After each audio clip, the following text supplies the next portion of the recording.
anything that might obstruct what people can see. However, when the racing's not on, everyone wants to be the other side of the stands, getting their drinks, food, retail, all of that good stuff that you've got the other side. And so one of our biggest challenges, being quite open, is just how we manage that flow through, and in particular how you manage the real surges for particular concession stands. So what we're not trying to do is make people drink more as an outward objective, but what we're trying to make it a lot easier for people to have that good experience around ordering food, ordering drink. And I don't think I'm the only person to hate queuing at events. So making that experience a lot better for the customers. So things we're thinking about, mobile ordering and mobile delivery through to where you're standing at the front. How do we do that in a better way? How do we better position our facilities across the course to manage crowd flow, signpost people in a better way? A lot of this is through data and the app, but a lot of this is physical signposting as well. And then I guess the third area, which is where I'm spending a lot of my life at the moment, is around customer data capture and system connectivity. So this is one example, but pretty much everything I've talked about so far becomes so much easier and more a better experience for the customer if we can connect data points together, so connecting customer data. So we're spending a lot of time thinking about, firstly, primarily how do we make the experience better for the customer using first-party data, but also how do we connect systems across the different courses into one central point so that we can understand what customers do and design things in a better way. So this is one example of the Guinness Village, which is one of the areas at the back of the Cheltenham Festival, which happens to be full pretty much all day, every day, regardless of whether there's a racing going on. But kind of, as you can see, splattered around the outside, there's probably 10 different stands, different systems all working at the same time there. So right now, we don't have any idea what one individual customer does, whether they're going left, up, right, or what they're buying, or what ticket they've got, etc., etc. So one of the big things we are looking at is how to connect those things together. And then ultimately, whilst that's obviously beneficial for us in terms of crowd management and what stalls to put out and what concessions to offer, the primary reason for doing it is to improve the customer experience. So, we can deliver personalised customer offers. We can say, your nearest bar is here versus this massive queue that's over here. If you walk 2 minutes this way, you can get to a much more effective stall. Did you know that there's a band playing, etc., etc. So we can really use it to personalise the customer experience over time. And so, the big first step of that is to have the right back-end system in place to enable all of this, which is ongoing. But then, the next bit of work that we're looking at the moment is how to connect these systems into that central database, and primarily then, and how do we use that data to drive better experience for our customers. So that is a very quick overview of in a short 10 minutes of the Cheltenham Festival and some of the opportunities and challenges in place. So any questions, any thoughts, very welcome to get into it. Thank you, Tom. There is a roving mic. Questions, comments from the floor? Yeah, I said there's a roving mic. Suddenly, yes, there is a roving mic. Yeah. Hi, Tom. Chris from SmartThing. You mentioned you opted not to go to 5 days, but yet you obviously still see Cheltenham as a growth opportunity. Yeah. Out of the estate that you run and the activities that you run, where's the biggest revenue growth opportunity? Or is there a different growth opportunity that isn't revenue that you've got in mind?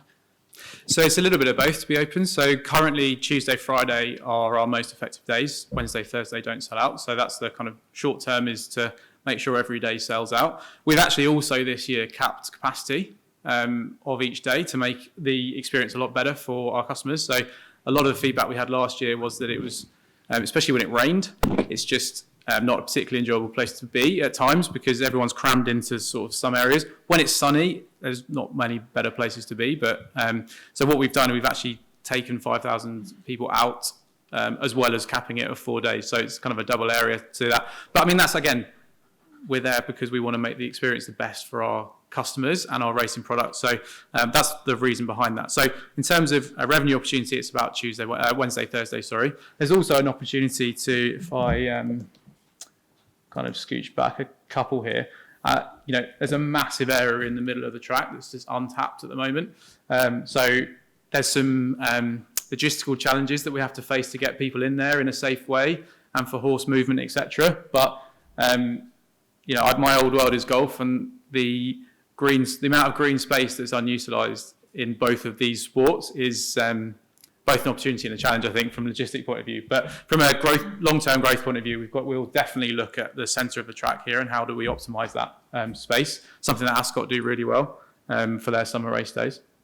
And then I think, in terms of other areas for growth, we're looking definitely to capitalise on the festival to maximise other days. So we're looking at potential hotel development, things like columbarium, which is where you can lay your ashes to rest at Cheltenham Racecourse. So there's lots of different things we're looking at to maximise the scale of the festival and grow our revenues over time. But fundamentally, we want to make sure we protect the major asset that we've got here in the Cheltenham Festival and not get every single penny out of it so that it ends up dying over time. That's the kind of primary reason behind it. Brilliant. No, thank you. Makes sense. Another question, would you meant to the right? Left seat. Hi, Tom. Thanks for that. Really interesting. You spoke a lot about kind of the back end opportunities, tying up all those data points. What about the front end in terms of customer engagement? The last session panel was saying kind of taking advantage of digital app use is growing. Is that kind of the route for you guys? Yeah, 100%. 100%. And my big rationale is don't run into doing an app until you know what you're going to do with all the data. And actually knowing what you can do with your data and where it sits will drive some of the decisions that we make in the app. So 100% how we use digital, and it's particularly an on-site app, is a major way that we will activate a lot of what I've said. But the sort of main focus for the last 12 months, and probably will never go away, is how do we connect all these things together and learn more about our customers. But yes, how do people interact with our course using either an app or a digital device or whatever that might look like, is the only way that we're thinking about. Well, not the only way. One of the main ways we're thinking about how we engage them in the future. But so yeah, 100%. Great question. Another one? Yep. Can we move the microphone around? Brandon? Hi. Interesting, I think, what you say about your customer demographic. I love Cheltenham, go every year. I'm not a horse racing fan at all. When we go, we generally don't see a horse. So it's a social thing for us, Yeah. But I would like to be more engaged in the actual event itself. So having engagement through social, through apps, things like that would definitely engage me more in the actual event that was going on. Yeah. To be quite open, it's one thing we've not done particularly well in the past. We have a huge opportunity because we have so many people come to our events that potentially, other sports don't have the people coming. So our challenge is not getting people there. It's how do we convert them into fans. And so, and I'm exactly the same as you. I've been to horse racing before I joined the Jockey Club, I would say. I've been to horse racing because it's a great day out with my friends, and actually I don't really know what's going on. You might have a bet because you want to engage, but really you don't know the stories. So it comes back to the data point again. If we can work out who you're betting on and then sort of serve you content personalised to that over time, then it's just a way to sort of get you engaged over time. But please come back. It's a great experience, as you know.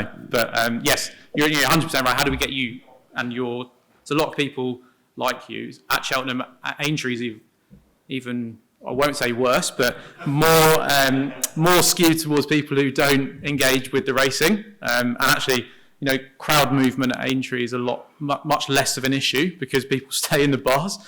But you've got hundreds of thousands of people coming to our racecourse that don't yet care about racing, and that's one of the things we want to change. over time. And the hotel is interesting. I'm with your colleagues tomorrow to discuss exactly that.